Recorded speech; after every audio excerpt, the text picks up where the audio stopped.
Hello मेरे प्यारे भाइयों, कैसे हैं? उम्मीद करते हैं स्वस्थ होंगे, मस्त होंगे। तो प्यारे साथियों, आज की इस वीडियो में मैं आप सभी को क्लास 12 क्लास 10 साइंस का वेरी इंपॉर्टेंट क्वेश्चन बताने वाला हूं। क्या है? विद्युत जनित्र। आप लोग तो जानते होंगे विद्युत जनित्र हर साल बोर्ड परीक्षाओं में पूछे जाने वाला प्रश्न है। कहने का मतलब यह है प्यारे साथियों, ये वेरी वेरी इंपॉर्टेंट प्रश्न हर साल बोर्ड परीक्षाओं में आता ही है।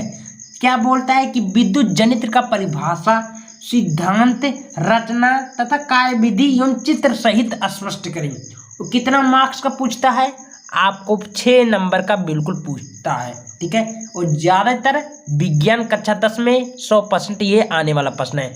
कैसे लिखना है आप सभी को चित्र के माध्यम से भी समझाऊंगा। देखिए, ये मैंने फिगर लिया हूँ, सारा कुछ क्लियर कर दूंगा, ठीक है, एक एक करके। बस आप लोग क्या करना है, वीडियो को पूरा देखना है। वीडियो पसंद आए वीडियो को एक लाइक करना है, चैनल पे नए चैनल को सब्सक्राइब कर लीजिएगा और टेलीग्राम जरूर ज्वाइन कर लीजिएगा।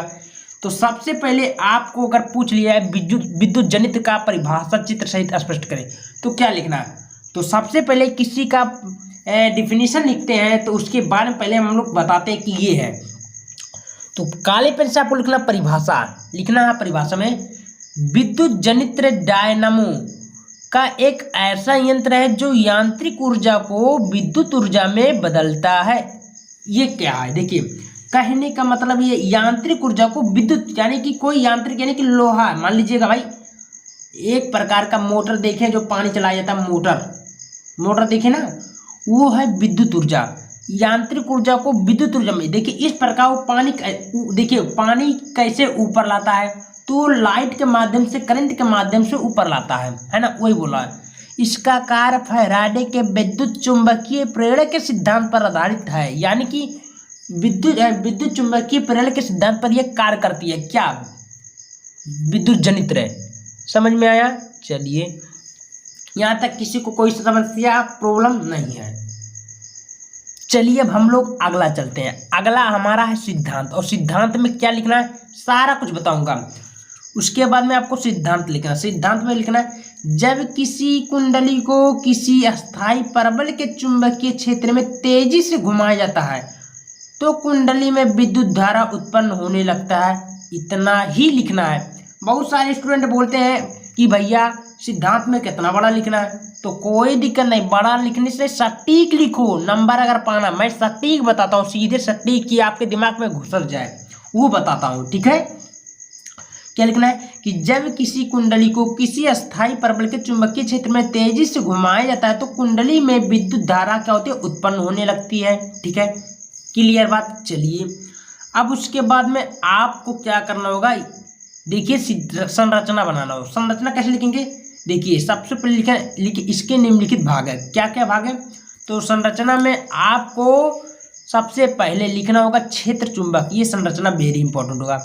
तो यह एक शक्तिशाली चुंबक है जिसका ध्रुव केंद्र एन और एस है।